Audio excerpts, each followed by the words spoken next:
వైఎస్ఆర్ జిల్లా పులివెందులలో government high స్కూల్ని అలాగే జగనన్న ఆధ్వర్యంలో నిర్మించినటువంటి స్పోర్ట్స్ కాంప్లెక్స్ని సందర్శించడం జరిగింది. ఆ స్పోర్ట్స్ కాంప్లెక్స్ చూసినప్పుడు అక్కడ లేనిది అంటూ ఏది లేదు. Hockey, volleyball, football, badminton, wrestling, ఇలా మొత్తం అంటే యూ నేమ్ ద గేమ్ అక్కడ ఉంది. అసలు ఎంత బెస్ట్ ఇన్ఫ్రాస్ట్రక్చర్తో, ఎంత ముందు చూపుతో ఫ్యూచర్ జనరేషన్స్ దృష్టిలో పెట్టుకుని స్థాపించినటువంటి స్పోర్ట్స్ కాంప్లెక్స్ అది. ఇవాళ దాన్ని సందర్శించడం జరిగింది. అంటే చాలా స్పోర్ట్స్ కాంప్లెక్స్లో ఆడుకోవడానికి గ్రౌండ్స్ ఉంటాయి, ఫెసిలిటీస్ ఉంటాయి, ఓకే. కానీ ఇక్కడ అకామిడేషన్ కూడా, అంటే ఇప్పుడు ఏదైనా నేషనల్ గేమ్స్ హోస్ట్ చేయాల్సిన పరిస్థితి వస్తే అక్కడే ఒక అకామిడేషన్ కూడా ఉండేలాగా అంత దూర దృష్టితో వైఎస్ జగన్మోహన్ రెడ్డి గారు ముఖ్యమంత్రి అయిన తర్వాత 2019లో 28 కోట్ల నిధులతో ముఖ్యమంత్రి అయ్యాక మొట్టమొదటి శంకుస్థాపన చేసినటువంటి ప్రదేశం ఇది, ఆ స్పోర్ట్స్ కాంప్లెక్స్. మరి ఈ రోజున ఆ స్పోర్ట్స్ కాంప్లెక్స్లో చాలామంది భావి తరాల ఫ్యూచర్ స్పోర్ట్స్ స్టార్స్ని నేను చూడడం జరిగింది.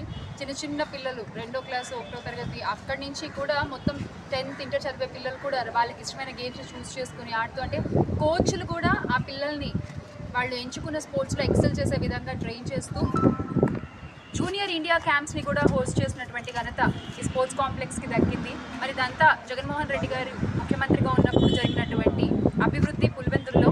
అలాగే ఈ గవర్నమెంట్ హై స్కూల్ మహోబిలపురం పులివెందుల ఈ హై స్కూల్ని వాళ్ళు చూస్తే ఒక క్లాస్ రూమ్, అంటే ఒక ఫ్యూచర్ అంతా కూడా ఆ క్లాస్ రూమ్లో ఉంటుంది, భవిష్యత్ అంతా కూడా ఆ క్లాస్ రూమ్లో ఉంటుంది. ఏ పిల్లాడు ఏమవుతాడో తెలియదు.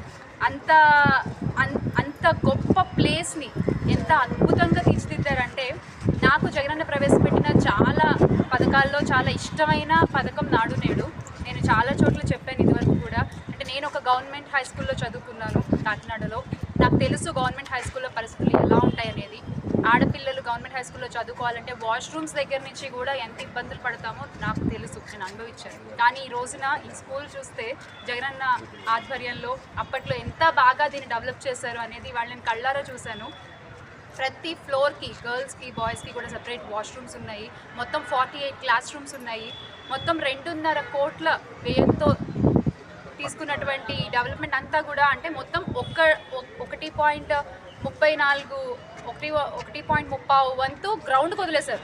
అంటే పిల్లలు చదువుకోవడం మాత్రమే కాదు, ఆడుకోవడానికి కూడా వాళ్ళకి ఇంపార్టెన్స్ ఇవ్వాలని చెప్పి మొత్తం గ్రౌండ్కి వదిలేశారు. ఆ గ్రౌండ్కి వెళ్ళడానికి కూడా ఒక ఫుట్ ఓవర్ బ్రిడ్జ్ని నిర్మించి, మధ్యలో మెయిన్ రోడ్ ఉండడం వల్ల మళ్ళీ పిల్లలు రోడ్ దాటడానికి ఇబ్బంది అవుతుందని ఫుట్ ఓవర్ బ్రిడ్జ్ని నిర్మించి, అంటే ఫర్ ద ఫస్ట్ టైం చూస్తున్నాను నేను ఇక్కడ. అంటే ఒక స్కూల్ నుంచి మళ్ళీ గ్రౌండ్కి వెళ్ళడానికి స్టూడెంట్స్కి ఒక ఫుట్ ఓవర్ బ్రిడ్జ్ 2.5 ఎకరాల విస్తీర్ణంలో నిర్మించినటువంటి ఈ స్కూల్ ఎంత అద్భుతంగా ఉందంటే, లోపల స్కూల్ బెంచెస్ కానీ, ఇంకా దాని గురించి నేను చెప్పేదే ఉంది. ఈ రోజున కూటమి అధికారులే మెచ్చుకున్నారు జగనన్న తీసుకొచ్చినటువంటి సంస్కరణల గురించి గవర్నమెంట్ హై స్కూల్స్కి. వాళ్ళే ఆశ్చర్యపోయారు, వాళ్ళే ఒప్పుకున్నారు. ఎవరైనా ఒప్పుకోవాల్సిందే. మరి ఈ గవర్నమెంట్ స్కూల్ నుంచి ప్రధానమంత్రి రైజింగ్ ఆఫ్ ఇండియా దాంట్లో కూడా ఈ స్కూల్ ఫస్ట్ ప్లేస్లో వచ్చింది అంటే ఆ ఘనత ఖచ్చితంగా జగన్మోహన్ రెడ్డి గారికే దక్కుతుంది. అలాగే గవర్నమెంట్ స్కూల్స్కి పంపించాలా వద్దా అని ఆలోచించేటువంటి ప్రతి తల్లిదండ్రులకి కూడా ఈ గవర్నమెంట్ స్కూల్ ఒక ఉదాహరణ. ఈ ఒక్క స్కూల్లోనే 600కి ఎస్ఎస్సి బోర్డులో 576 మార్కులు సాధించినటువంటి ఘనత కూడా ఇక్కడ చదివిన పిల్లలకి ఉంది. అంటే మరి గవర్నమెంట్ స్కూల్స్ ఎంతగా అభివృద్ధి చెందాయి ముఖ్యమంత్రి జగన్మోహన్ రెడ్డి గారు ఉన్నప్పుడు అని ప్రతి ఒక్కళ్ళు మనం గుర్తుపెట్టుకోవాలి. ఈ విషయాలు ఏవి మనం మర్చిపోకూడదు. ఈ డెవలప్మెంట్స్ అన్నీ కూడా మన కళ్ళ ముందు కనిపిస్తున్నాయి. మనం మర్చిపోయినా కూడా తరతరాలు గుర్తుపెట్టుకునేలా జగన్మోహన్ రెడ్డి గారు ఎన్నో సంస్కరణలు తీసుకొచ్చారు.